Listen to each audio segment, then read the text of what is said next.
Assalamualaikum dan salam sejahtera. Pakatan Harapan dan Barisan Nasional menipu rakyat.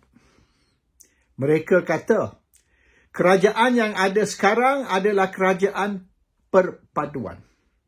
Mereka kata kerajaan ini ditubuhkan atas titah agung. Perintah dari agung. Jadi tak boleh dipertikai, tak boleh disoal, tak boleh ditentang. Sekiranya kita menentang kerajaan, kita menyoal atau mempertikaikan kerajaan, maka itu satu tindakan derhaka, treason ataupun war against the king. Dan kalau ikut di bawah akta hasutan, kita boleh ditangkap, ataupun kalau di bawah ISA, an act of war against the king, boleh dihukum gantung. Treason, can be hanged. So ini yang mereka, gambaran yang mereka cuba beri untuk stop rakyat dari menyoal kesahihan kerajaan, the legitimacy of the government. Ini tak betul. Kerajaan perpaduan, saya bagi contoh, misalnya, tahun 30-an, ada dua puak berperang di China. Puak komunis, dipimpin oleh Mao Zedong, dan puak nasionalis yang dipimpin oleh Chiang Kai-shek. Akhirnya, utara dikontrol oleh komunis, selatan China dikontrol oleh nasionalis, berpusat di Shanghai. Dan apabila Jepun masuk tahun 30-an, mula-mula dia orang masuk, Jepun masuk di Manchuria, lepas tu turun ke Beijing, lepas tu di Nanjing. Akhirnya Jepun menawan Shanghai dan akhir sekali Hong Kong. Pihak komunis dan pihak nasionalis, iaitu tentera Mao Zedong dan tentera Chiang Kai-shek, menubuhkan satu kerajaan baru di Central China. Dan kerajaan ini dipanggil kerajaan perpaduan. Kerajaan perpaduan ialah dua pihak yang bermusuh, bersatu menubuhkan kerajaan untuk menentang common enemy, iaitu Jepun. Dan apabila Jepun sudah kalah dan Jepun sudah tinggalkan China, maka tentera komunis dan tentera nasionalis berperang semula. Continue. Until akhirnya nasionalis kalah, mereka berhijrah ke Taiwan, dan the whole of China kecuali Taiwan ditakluk oleh kerajaan komunis. Itu maksudnya kerajaan perpaduan. Contoh yang saya beri tahun 30-an di China, akhirnya sampai tubuhnya satu negara baru, Taiwan, dan China keseluruhannya jatuh kepada kerajaan komunis. In Malaysia's case, dalam keadaan Malaysia ni, apa yang berlaku ialah tidak ada satu parti yang menang cukup kerusi untuk bentuk kerajaan. Not a single party. Terus saya kata parti, gabungan pun tak cukup. Baik Pakatan Harapan, Barisan Nasional, Perikatan Nasional, ataupun gabungan Sabah dan gabungan Sarawak, 5 gabungan. Tidak ada satu gabungan yang menang cukup kerusi, iaitu sekurang-kurang 112 kerusi parlimen untuk bentuk kerajaan. Kalau kita ambil 3 parti, lebih kurang lah. Tak ada parti yang menang even 1/3. Terus saya kata separuh. And for sure tidak ada gabungan yang menang 2/3. So dia kena combine 3-4 gabungan. Pakatan, Barisan, gabungan Sabah, gabungan Sarawak, 4 gabungan. Kecuali satu gabungan, iaitu Perikatan Nasional. Kalau tidak mereka dapat 100%, so sekarang ni mereka dapat 2/3. Sebab 4 gabungan. Short satu gabungan, 2/3 tak dapat. Kalau hanya 2 gabungan, simple majority pun tak dapat. Terus saya kata, 2/3, simple majority pun tak dapat. So this is actually kerajaan gabungan. A coalition government, coalition 4 gabungan. Dan yang coalition 4 gabungan pun ahli mereka lebih dari 30 parti politik. More than 30 political parties duduk di dalam 4 gabungan untuk bentuk kerajaan. Tolak satu parti, habis 2/3 pun hanyut. So that is a situation. It is a very unstable government. It is a government of 4 coalitions and 30-40 parti politik. 30-40 political parties di dalam 4 coalition untuk bentuk kerajaan. And dia punya coalition is so fragile. 4 gabungan, 40 parti politik misalnya kan. Tarik satu parti. Tosa tarik satu gabungan kata, okey, tarik UMNO saja 26 kerusi parlimen. Cukup. Maknanya 2/3 sudah hilang. So that is the situation. It is 30-40 parti politik di dalam 4 gabungan bergabung untuk menubuhkan satu kerajaan, membentuk satu kerajaan. Ini bukan apa yang mereka asyik dok kata ni is kerajaan perpaduan. No, it's not. Now, sebab apa kerajaan ni berjaya dibentuk? 30-40 parti politik di dalam 40 gabungan. Macam mana berjaya? Dia berjaya dibentuk kerana Seri Paduka Baginda yang di-Pertuan Agong di dalam perlembagaan berkuasa budi bicara tuanku untuk melantik Perdana Menteri. Bukan untuk melantik parti politik, no. The Agong did not form the government. Ini kita kena faham. Dia orang duk bohong kata ini kerajaan ni dibentuk kerana Agong. No. Agong tidak bentuk kerajaan. This you have to be very clear. Itu satu penipuan. Agong tidak bentuk kerajaan. Apa Agong buat? What the Agong did was, dia lantik satu daripada 222 ahli parlimen. 1 out of 222 ahli parlimen yang pada pandangan tuanku, pendapat tuanku's opinion ya. Opinion is not the science. Opinion ni is apa yang you rasa lah, you know. So, according to Agong's opinion, pendapat Agong, orang yang dilantik sebagai Perdana Menteri boleh, kemungkinan boleh mendapat sokongan dari majoriti ahli parlimen. So, ini Agong's opinion tau. Agong boleh lantik siapa saja dari 222. Di mana dalam pandangan Agong, mengikut pendapat Agong, mungkin ahli parlimen tersebut boleh mendapat sokongan majoriti. So apa Agong buat? Agong lantik terlebih dahulu Anwar Ibrahim, yang dia percaya mungkin boleh dapat sokongan majoriti. Bila Anwar sudah dilantik sebagai Perdana Menteri dan angkat sumpah, maka Anwar pula will call for parliament, akan panggil parlimen untuk bersidang. Dalam persidangan parlimen tersebut, maka Anwar kena usaha mendapat sokongan majoriti. Dia satu Anwar now.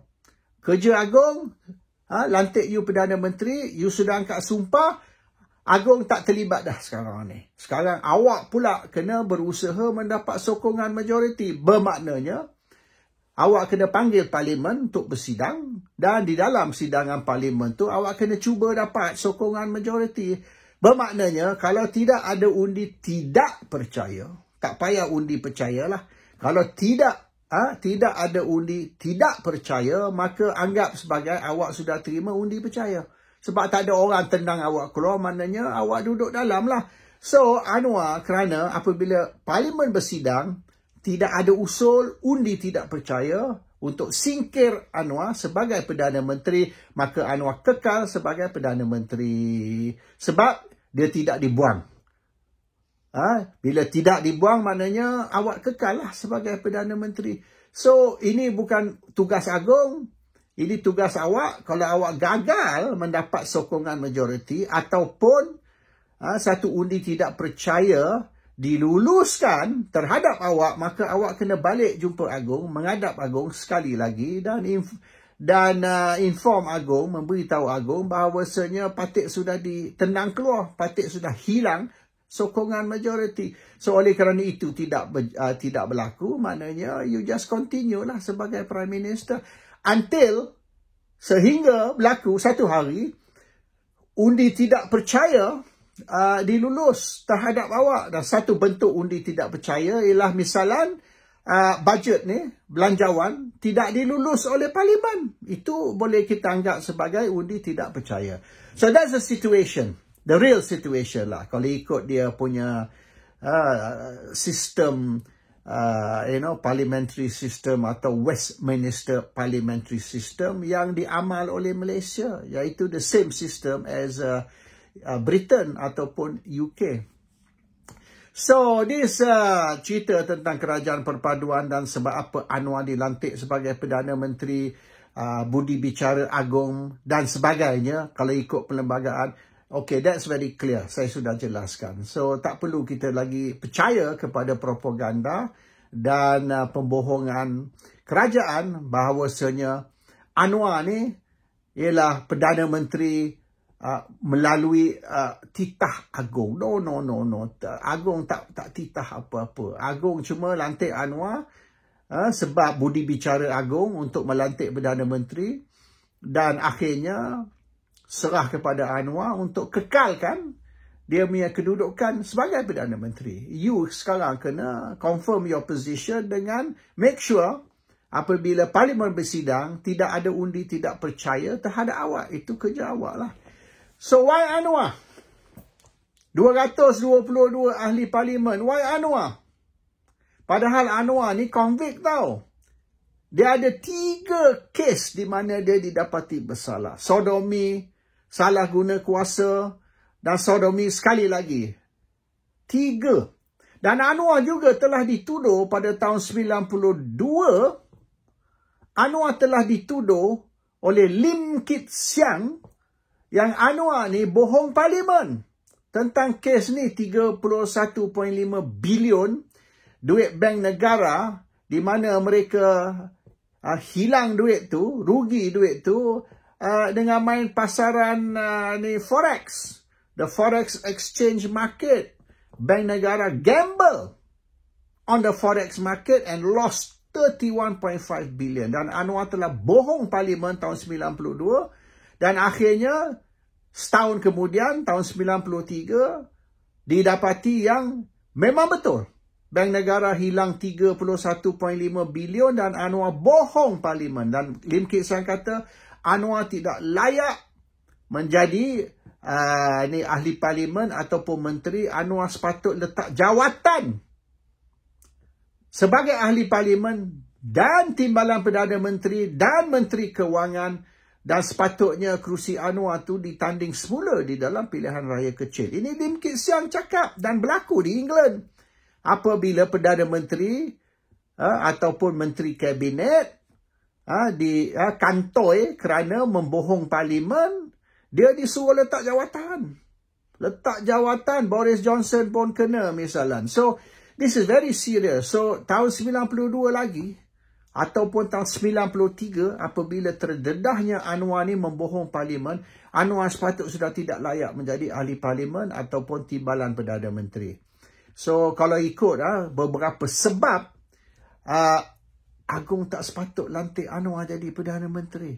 Walaupun parti dia dapat majoriti, menang kerusi. Tapi actually parti dia tak menang kerusi majoriti. PKR tak menang kerusi majoriti. Parti lain menang lebih dari itu. Kalau nak ikut, kerana Anwar ni Presiden PKR, itu bukan satu sebab Anwar sepatut lantik sebagai Perdana Menteri, oleh kerana ada parti lain yang menang lebih banyak kerusi dari PKR.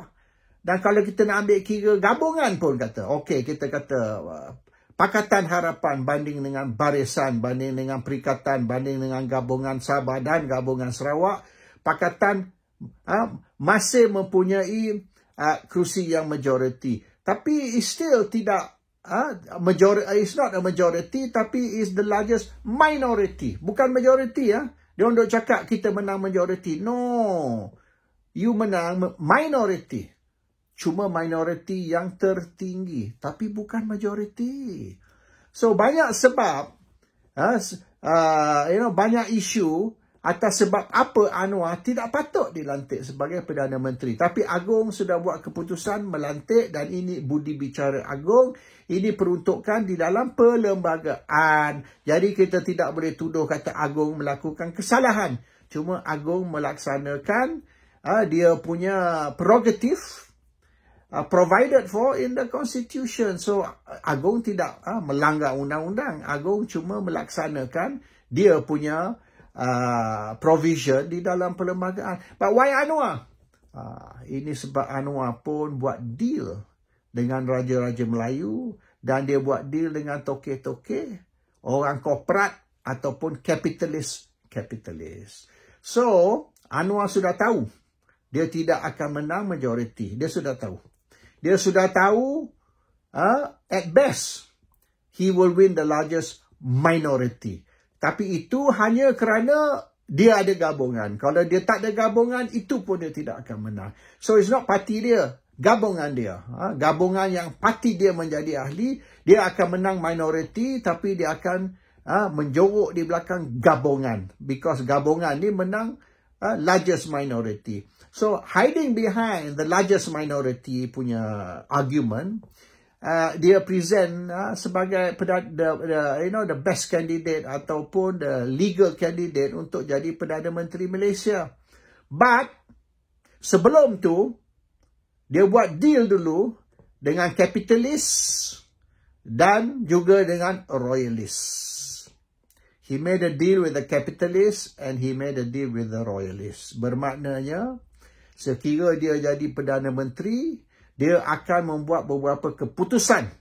Dia akan mengeluarkan beberapa dasar supaya kapitalis ni boleh bertambah kaya, toke-toke ni bertambah kaya dan juga royalis ataupun mereka yang terlibat dengan istana, mereka yang dari golongan bangsawan, not necessarily sultan, ataupun anak sultan, tapi family dia, family mereka akan mendapat beberapa keuntungan melalui dasar baru, melalui polisi kerajaan yang akan bantu. So the situation is this, situation sekarang.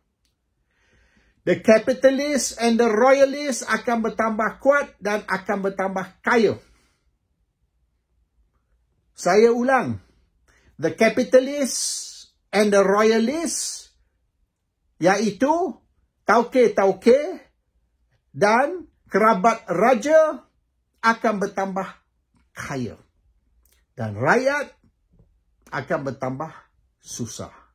This is the concept yang Anwar duduk promote sekarang ni. It is an extremely capitalist and elitist concept. So, rakyat yang mengundi untuk mereka, the voters, the rakyat who voted for them are not going to be given priority. Yang mendapat priority ialah golongan bangsawan, golongan elitis, golongan istana, golongan kapitalis dan tauke-tauke. You tengok apa akan berlaku dalam 2, 3, 4 tahun ni menjelang PRU 16. Ini baru setahun. Dah bermula usaha Kerajaan Pakatan Harapan, Kerajaan Negeri dan juga Kerajaan Pusat untuk bail out beberapa tauke-tauke yang menghadapi masalah kewangan. Kita ambil Berjaya Corporation sebagai satu contoh. Berjaya Land satu contoh lagi. This Forest City, Country Garden.